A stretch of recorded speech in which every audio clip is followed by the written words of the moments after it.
எல்லா புகழும் இறைவனுக்கு. ரஜினிகாந்த் நடித்து வெளியே வந்த ஒரு மிகப்பெரிய வசூல் சாதனை படம் படையப்பா.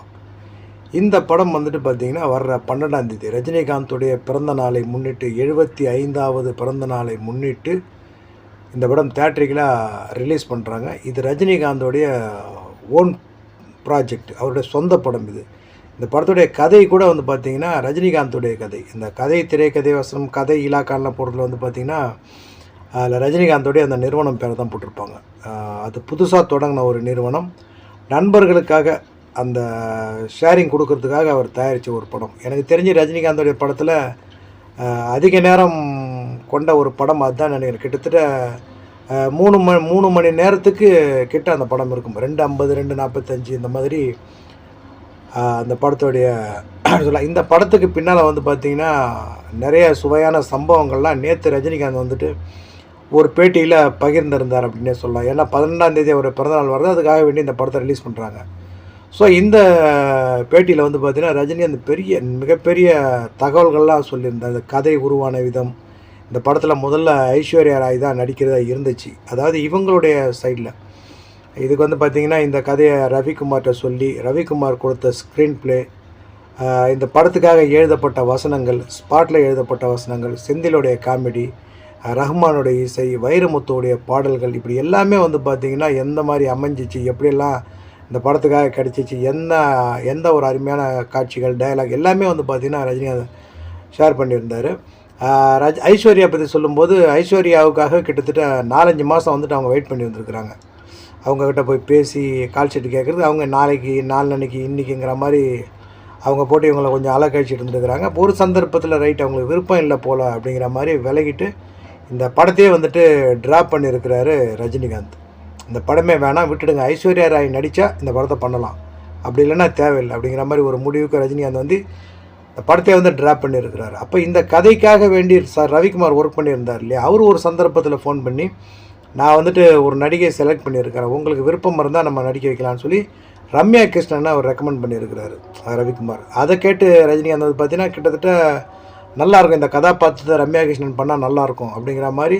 அதுக்கு பிறகு தான் ரம்யா கிருஷ்ணன் அந்த கதைக்குள்ளே வராங்க. அதே மாதிரி கிளைமேக்ஸும் வந்து பார்த்திங்கன்னா கடைசியில் ரம்யா கிருஷ்ணன் வந்துட்டு ரஜினிகாந்த்கிட்ட சரணடைஞ்சு காலில் விழுற மாதிரி தான் சீன். ஆனால் இது ரவிக்குமார் கொடுத்த ஸ்கிரிப்டு. ஆனால் ரஜினிகாந்த் வந்து பார்த்திங்கன்னா இல்லை, அப்படி இருக்கக்கூடாது, அந்த படத்தில் ஸ்ட்ராங்கான ரோல் வந்து பார்த்திங்கன்னா ரம்யா கிருஷ்ணனுக்கு. ஸோ அந்த ரோல் வந்து பார்த்திங்கன்னா சாகிற வரைக்குமே அது கிரிப்பாக இருந்தால் தான் நல்லாயிருக்கும் அப்படின்னு சொல்லிட்டு ரஜினிகாந்த் அந்த படத்துடைய கிளைமாக்ஸை வந்து மாற்றி அமைச்சிருக்கிறார். ஏன்னா ஸ்கிரிப்ட் எல்லாமே ரஜினிகாந்த் தான், ஸ்க்ரீன் பிளேயில் வந்து பார்த்திங்கன்னா ரவிக்குமாருடைய பேர் வரும், திரைக்கதை வசனம் இயக்கம் சொல்லிட்டு. ஆனால் முழுக்க வந்து பார்த்திங்கன்னா ரஜினிகாந்தோடைய கதை, ரஜினிகாந்தோடைய திரைக்கதை, ரஜினிகாந்தோடைய வசனம் தான் அந்த படம். ஆனால் ரஜினிகாந்தோடைய பேர் வந்திருக்காது. ரமேஷ் கண்ணா உதவி வசனம், கேஎஸ் ரவிக்குமார் வந்து பார்த்திங்கன்னா வசனம்ங்கிற மாதிரி தான் பேர் வரும். நேற்று தான் ரஜினிகாந்தோடைய பேட்டியில் அவர் சொல்லியிருப்பார், அந்த ஸ்பாட்டில் உருவாக்கின டைலாக், அந்த பஞ்சு டைலாக் எல்லாமே வந்து பார்த்திங்கன்னா குறிப்பாக சொன்னோம்னா என் வழி தனி வழி, அதிகம் ஆசைப்பட்ட ஆம்பளையாக இருந்தாலும் அதிகமாக கோவப்பட்ட பொம்பளையாக இருந்தாலும் நிம்மதியாக வாழ்ந்ததாக சரித்திரம் இல்லைம்மா, இந்த வசனங்கள் இது எல்லாமே அந்த ஸ்பாட்டில் உருவாக்கப்பட்ட வசனங்கள் அப்படிங்கிற மாதிரி அதெல்லாம் ஷேர் பண்ணியிருந்தார். ரஜினிகாந்த் படத்தை பொறுத்த வரைக்கும் ஒரு மிகப்பெரிய வசூல் டிஜிட் கொடுத்த படம் அப்படின்னா அவர் கரியரில் இப்போ இருக்கக்கூடிய இந்த கார்ப்பரேட் மார்க்கெட்டிங் கிடையாது, நான் முன்னே சொல்கிறது, அதில் சந்திரமுகி ஒரு மிகப்பெரிய படம் அப்படின்னு சொல்லலாம் வசூல் கலெக்ஷனில். அதே மாதிரி இந்த படையப்பா, அதே மாதிரி பாஷா, இதெல்லாம் வந்துட்டு பார்த்திங்கன்னா ஆரம்ப தொடர் காலகட்டங்களில் ரஜினிகாந்த் கொடுத்த ஒரு மிகப்பெரிய வசூல் டிஜிட் அதிகம்னு சொல்லலாம். அதுக்கு பிறகு கார்ப்பரேட் நிறுவனம்லாம் வந்ததுக்கு பிறகு எந்திரன் 2.0 மாதிரியான படங்கள், ஜெயிலர், காலா, கபாலி மாதிரியான படங்கள்லாம் வந்து பார்த்திங்கன்னா 1000 கோடி கிட்ட, 600 கோடி 400 கோடி 500 கோடின்னு சொல்லிட்டு பெரிய அளவில் கலெக்ஷன் பண்ண படங்கள் இருந்தாலும் ரஜினிகாந்தே வந்து பார்த்திங்கன்னா அதிகப்படியான படங்களில் இந்த ஃபீமேல் லீடு வந்துட்டு பார்த்திங்கன்னா ஒரு இம்பார்ட்டன்ட் இருக்கிற ரோலில் நிறைய படம் பண்ணியிருக்கிறார் அப்படின்னே சொல்லலாம். அதில் எனக்கு ஞாபகத்தில் இருக்கிற ஒரு படம் வந்து பார்த்திங்கன்னா மாப்பிள்ளை, ராஜசேகருடைய டைரக்ஷனில் மாவீரன், படிக்காதவன், விஜயகாந்துக்கு ஈட்டி மாதிரியான படங்கள்லாம் கொடுத்துருக்குறாரு. பட் ஈட்டி சரியாக போகலை. ஆனால் மற்ற படங்கள்லாம் வந்து பார்த்திங்கன்னா பெரிய வெற்றி படம். மாவீரனாக இருக்கட்டும், மாவீரன் வந்து பார்த்திங்கன்னா முதல் 70mm மூவி. அதே மாதிரி படிக்காதவன்லாம் பார்த்திங்கன்னா ஒரு மிகப்பெரிய அல்டிமேட்டான மூவி. மலையூர் மம்மட்டியான படத்தை தமிழில் வந்து ரஜினிகாந்த் தான் பண்ணுறதா இருந்துச்சு. ஒரு எக்ஸ்பெரிமெண்டலாக வந்து பார்த்திங்கன்னா அவர் தியாகராஜனை வச்சு பண்ணியிருப்பார். ஆனால் ஹிந்தியில் வந்து அந்த படத்தை ரஜினிகாந்தை வச்சு தான் பண்ணியிருப்பார். ஸோ ரொம்ப பழக்கமான ஒரு இயக்குனர் அந்த ராஜசேகர். அவருடைய டைரக்ஷனில் தான் இந்த மாப்பிள்ளை அப்படிங்கிற ஒரு படம் எடுத்திருப்பாங்க. இந்த படத்தில் இன்னொரு ஹைலைட்டான விஷயம் என்ன கேட்டிங்கன்னா, இன்றைக்கி எத்தனையோ படங்கள் 1000 படங்கள் 1500 படங்கள் 1200 படங்கள் இளையராஜாவுக்கு வந்து படங்கள் அமைந்தாலும் முதல்ல ஒரு 5 பாடல், இதில் முதல்ல ஒரு 10 பாடல் இளையராஜா கலெக்ஷனில் லவ் சாங்ஸில் எடுத்திங்கன்னா மானினிரு கண்கள் கொண்ட மானே கண்டிப்பாக இருக்கும். அந்த பாட்டுடைய மியூசிக் கம்போசிஷன் வந்து பார்த்திங்கன்னா அந்தளவுக்கு அல்டிமேட்டாக இருக்கும். அந்த அந்த அந்த ரித்தமே ஒரு மாதிரியாக இருக்கும், ஒரு மாதிரி வேறு மாதிரி இருக்கும். அந்த அந்த படத்துக்கு அந்த பாட்டுக்கு ஏற்ற மாதிரியே அதை பிக்சரேஷனும் வந்து பார்த்திங்கன்னா சூப்பராக பண்ணியிருப்பாங்க. டான்ஸ் மூமெண்ட்டும் வந்து பார்த்திங்கன்னா சூப்பராக பண்ணியிருப்பாங்க. இன்னும் ஒன்று பார்த்திங்கன்னா அந்த படத்தில் ரஜினிகாந்த் அழகாக காமிச்சிருக்க மாதிரி எனக்கு தெரிஞ்சு வேறு எந்த படத்துலையுமே ரஜினிகாந்த் அப்படி ஒரு ஹேர் ஸ்டைலில் அப்படி ஒரு அழகாக வந்துட்டு ரஜினிகாந்தை காமிச்சிருக்க மாட்டாங்க. அந்த மாதிரியான ஒரு கல்ட்டு மூவி அது. அந்த படங்களை இயக்குனவர் ராஜசேகர் தான். அதை தொடர்ந்து வந்து பார்த்திங்கன்னா அதுக்கப்புறம் சந்திரமுகியை சொல்லலாம். இந்த படத்துக்கு பின்னாடி ஒரு மிகப்பெரிய அரசியல் ஒன்று இருக்குது. அது என்ன அப்படின்னா, ராமதாஸ் பாமக சேர்ந்த ராமதாஸுக்கும் ரஜினிகாந்துக்கும் ஒரு பிரச்சனை வருது இந்த பாபா படத்தில். அந்த பிரச்சனைக்கு அப்புறம் வந்து பார்த்திங்கன்னா ராமதாஸ் ஒரு அறிக்கை கொடுக்குறாரு. இதுக்கப்புறம் ரஜினிகாந்த் வந்து நடித்த படங்கள் வந்துட்டா அவர் போன ஜென்மத்தில் பண்ண புண்ணியம் அப்படிங்கிற மாதிரி பேப்பரில் ஹெட்டிங் வர அளவுக்கு ஒரு பெரிய கேப்ஷனில் செய்தி கொடுக்குறாரு.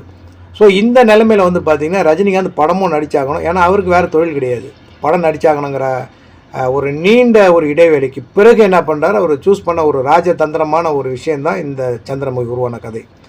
இந்த சந்திரமுகி வந்து பார்த்திங்கன்னா ரஜினிகாந்த் நடிக்கிற முதல் படம்லாம் கிடையாது. அவர் ஏற்கனவே நடித்த 1000 ஜென்மங்கள் படத்துடைய ஹார்ட் காப்பி தான் இந்த சந்திரமுகி. நீங்கள் படத்தை வேணால் இன்னும் ஒரு முறை போய் நீங்கள் பார்த்துட்டு வாங்க. 1000 ஜென்மங்களோட படத்துடைய ஹார்ட் காப்பி தான் இந்த சந்திரமுகி. ஸோ 1000 ஜென்மங்களை அப்படியே உல்ட்டா பண்ணி ஒரு கதை ரெடி ஆகுது. அந்த கதை வந்து பார்த்தீங்கன்னா ரஜினிகாந்த் உருவாக்கி கொடுத்த கதை தான் அப்படிங்கிற மாதிரி சொல்கிறாங்க. யாரை வச்சு எடுத்தால் இந்த படம் எந்த டிஸ்டர்பும் இல்லாமல் தமிழ்நாட்டில் ஓடும் அப்படிங்கிற மாதிரி ஒரு விஷயத்தை சூஸ் பண்ணுறாரு ரஜினிகாந்த். அந்த மாதிரி சூஸ் பண்ணுறப்ப தான் சிவாஜி ஃபிலிம்ஸை தேர்ந்தெடுக்கிறார். ஏன்னா சிவாஜி ஃபிலிம்ஸ் தமிழ்நாட்டுடைய ஒரு அடையாளம், இந்தியாவுடைய ஒரு அடையாளம் சொல்லலாம். ஸோ யாரும் சட்டுன்னு கை வைக்க மாட்டாங்க. ஸோ அந்த கம்பெனிக்காக ஒரு படம் பண்ணலாம் அப்படிங்கிற மாதிரி ஐடியாவில் தான் அந்த படத்தை தொடங்குறாரு. அந்த படத்தை தொடங்கி வந்து பார்த்திங்கன்னா மிகப்பெரிய ஒரு வெற்றி படமாக அமையுது. அதுக்கப்புறமா வந்து பார்த்திங்கன்னா ஒரு பெரிய கேப். நீ சிவாஜி கம்பெனியில் படம் நடிச்சிட்ட, இனி அடுத்து எதுவும் படத்தில் நடிக்க மாட்டியா, உனக்கு இருக்குது அப்படிங்கிற மாதிரி பாமக குரூப் வெயிட் பண்ணிக்கிட்டு இருக்கிறாங்க. ரஜினிகாந்தை கிடைச்சாருன்னா போட்டு பொழக்கலான்னு சொல்லிட்டு. ஆனால் அதுக்கு அடுத்த படம் வந்து பார்த்திங்கன்னா ஏவிஎம்க்கு பண்ணுறாரு சிவாஜி. அந்த படம் வந்து பார்த்திங்கன்னா ஒரு டைலாக் வச்சுருப்பார். அது அந்த நீங்கள் எல்லோரும் நினைக்கிறீங்க அது படத்தில் வர்ற கூஸ் பம்பா டைலாக் மாதிரி தான் இருக்குன்னு. அது ராமதாஸுக்கு வச்ச டைலாக். பேரை கேட்ட உடனே சும்மா அதிருதில்லை அப்படின்னு வச்சுருப்பார். ஆக்சுவலாக சிவாஜிங்கிறது அவர் சொந்த பெயர், சிவாஜிராவ் கேக்வாட் அப்படிங்கிறது ஒரு சொந்த பேர். அவர் சொந்த பேர்லேயே அந்த படத்தை எடுத்துருப்பாங்க. இப்போ சிவாஜிங்கிறது ஒரு பக்கம் சொந்த பேராக இருந்தாலும் நம்மளுக்கு பொறுத்த வரைக்கும் அது நடிகர் திலகம் சிவாஜி கணேசனுடைய பேர். இப்போ இந்த டைட்டில் ஏவிஎம்மோட ப்ரொடெக்ஷன்ஸ், எவனும் கை வைக்க முடியாது. அந்த கான்செப்டில் தான் உருவான படம். அடுத்து வந்து பார்த்திங்கன்னா இவங்களுக்குள்ள அந்த மணின்னு ஒருத்தர் இருக்கிறா இல்லையா, அந்த அவங்க குரூப்பில், அந்த பாமக குரூப்பில் அவரை வச்சு பேசி அதை காம்ப்ரமைஸ் பண்ணியிருக்கிறாங்க. அதுக்கு பிறகு தொடர்ந்து வந்து பார்த்திங்கன்னா பல வெற்றி படங்களை ரஜினிகாந்த் கொடுத்துருப்பார். இப்போ நம்ம பேச வந்த கண்டென்ட் பேச்சு மாதிரி வேறு மாதிரி போயிட்டுருக்கு. ஸோ ஃபீமேல் கண்டென்ட்டுக்கு வந்து எந்த அளவுக்கு ரஜினிகாந்த் இம்பார்ட்டன்ட் கொடுப்பார் அப்படிங்கிறதுக்காக நான் சொல்ல வந்தது. ஒன்று மாப்பிள்ளை, அந்த படத்தில் அமைஞ்ச பாடல்கள் எல்லாமே எனக்கு ரொம்ப பிடிக்கும். அந்த மாதிரியான ஒரு பாடல்கள் இளையராஜா வந்து பார்த்திங்கன்னா அவ்வளோ ஒரு கூலாக கொடுத்துருப்பார் ராஜா. அதை தொடர்ந்து வந்து பார்த்திங்கன்னா சந்திரமுகி நம்ம பேசிட்டோம். அடுத்ததாக வந்து பார்த்திங்கன்னா இந்த படையப்பா. இந்த படத்தில் முழுக்க வந்து பார்த்திங்கன்னா ஹீரோ அப்படின்னால இது ரம்யா கிருஷ்ணன் தான். ரம்யா கிருஷ்ணன் தான் இந்த படத்தில் முழுக்க வந்து பார்த்திங்கன்னா சும்மா பட்டை தீட்டியிருப்பாங்க ஸ்க்ரீன் பிளேயில். இதில் நிறைய இடங்களில் வந்து பார்த்திங்கன்னா ரஜினிகாந்த் என்டர்ஃபியர் ஆகி அவர் தான் ஸ்க்ரீன் பிளேயே மாற்றிருக்கிறார் ரம்யா கிருஷ்ணனுக்காக வேண்டி. ஏன்னா அவர் ரஜினிகாந்தோட முடிவு என்னென்னா, அவரோட பிளான் என்ன, இந்த படம் ஒரு ஃபீமேல் ஓரியன்ட். ஸோ அவங்களுக்கு தான் வந்து கெத்தாக இருக்கணுங்கிறதுக்காகவே நான் முதல்ல சொன்ன மாதிரி கிளைமேக்ஸவே வந்துட்டு பார்த்திங்கன்னா வழக்கமாக இல்லாமல் ரம்யா கிருஷ்ணனுக்காக நான் எல்லாம் இப்படிலாம் உன்ட்ட கெஞ்சுவான் நீ நினச்சிட்டியா, நான் செத்தாலும் இப்படி தான் சாவேன், நான் அடுத்த ஜென்மத்தில் வந்தாவது உன்னை பழி வாங்கியே தீருவோம் அப்படிங்கிற மாதிரி பேசிட்டு அவங்க அந்த டென்ஷனோடய அவங்க சாகிற மாதிரி தான் காமிச்சிருப்பாங்க ஆக்சுவலாக. ஸோ அது வந்துட்டு பார்த்திங்கன்னா ஒரு மிகப்பெரிய சீனாக பேசப்பட்டுச்சு பின்னால். அந்த மாதிரி ரம்யா கிருஷ்ணனுக்கு ஒரு பெரிய சூப்பரான ஒரு அமைஞ்ச படம் சொல்லலாம். அதுக்கு பிறகு அவங்களுக்கு வந்து பார்த்திங்கன்னா ஏகப்பட்ட படங்கள் அந்த மாதிரியே நிறைய படங்கள் அமைஞ்சிச்சு. குறிப்பாக சொல்லணும்னா ரவிக்குமாருடைய பல படங்களில் ரம்யா கிருஷ்ணன் கதாநாயகியாக வந்தாங்க. அதுக்கப்புறம் விஜயகாந்த், சத்யராஜ்னு சொல்லிட்டு ஒரு பெரிய ரவுண்டு வந்தாங்க அப்படின்னே சொல்லலாம். அவங்களுக்கு வந்து கேப்டன் பிரபாகரனில் எப்படி ஒரு ரீஎன்ட்ரி கிடைச்சிதோ அதே மாதிரி இந்த படையப்பாவுக்கு பிறகு படையம்மாவுக்கு கிடைச்ச வரவேற்பு வந்து பார்த்திங்கன்னா ஒரு பெரிய லெவல் வரவேற்பு அப்படின்னே சொல்லலாம். ஸோ இந்த படத்தை பற்றி இன்னொரு அப்டேட்டும் ரஜினிகாந்த் கொடுத்தாரு. என்னென்னா அடுத்ததாக வந்து பார்த்திங்கன்னா ரொம்ப பிஸியாக இந்த படத்தோடைய ஒர்க்கு போய்கிட்டு இருக்கு அப்படிங்கிற, அதாவது நீலாம்பரி அப்படிங்கிற பேரில் படையப்பா 2 படத்தோடைய ஒர்க்கு போய்கிட்டு இருக்கு. காலம் நேரம் எல்லாம் சரியாக அமைஞ்சிச்சு அப்படின்னா சீக்கிரமாக அந்த படத்தோடைய அறிவிப்பை நான் கொடுக்குறேன். இதுக்குண்டான வேலைகள் போய்கிட்டு இருக்கு அப்படிங்கிற மாதிரி சொன்னார். பட் என்ன ஒன்று, இந்த படத்தை யார் டைரக்ட் பண்ண போகிறோம் அப்படிங்கிறத வந்துட்டு அவர் சொல்லவே இல்லை கடைசி வரைக்குமே. அவர் அதை சொல்லியிருந்தாருன்னா நல்லா இருந்திருக்கும் அப்படின்னு நான் நினச்சேன். ஆனால் அதை சொல்லவே இல்லை. அவர் வந்துட்டு அந்த படத்தோடைய வேலைகள் போய்கிட்டு இருக்கு அப்படிங்கிற மாதிரி சொன்னார். சீக்கிரம் வருது, இப்போ வரும் அப்போ வரங்கிற மாதிரி சொல்லலை. மேபி வர 12ஆம் தேதி கூட அவங்க அப்டேட் கொடுக்கறதுக்கு நிறைய வாய்ப்புகள் இருக்குது. பார்க்கலாம் பொறுத்திருந்து. ரஜினிகாந்துக்கு நம்மளுடைய பிறந்தநாள் வாழ்த்துக்கள். மறுபடியும் தேட்டரில் இந்த நீலாம்பரியை நீங்கள் பார்க்க போகிறீங்க. உங்கள் கருத்துக்களை மறக்காமல் கமெண்ட்டில் சொல்லிட்டு போங்க. இறைவன் நாடிலாம் இன்னொரு வீடியோ சந்திக்கிறேன். எல்லா புகழும் இறைவனுக்கு.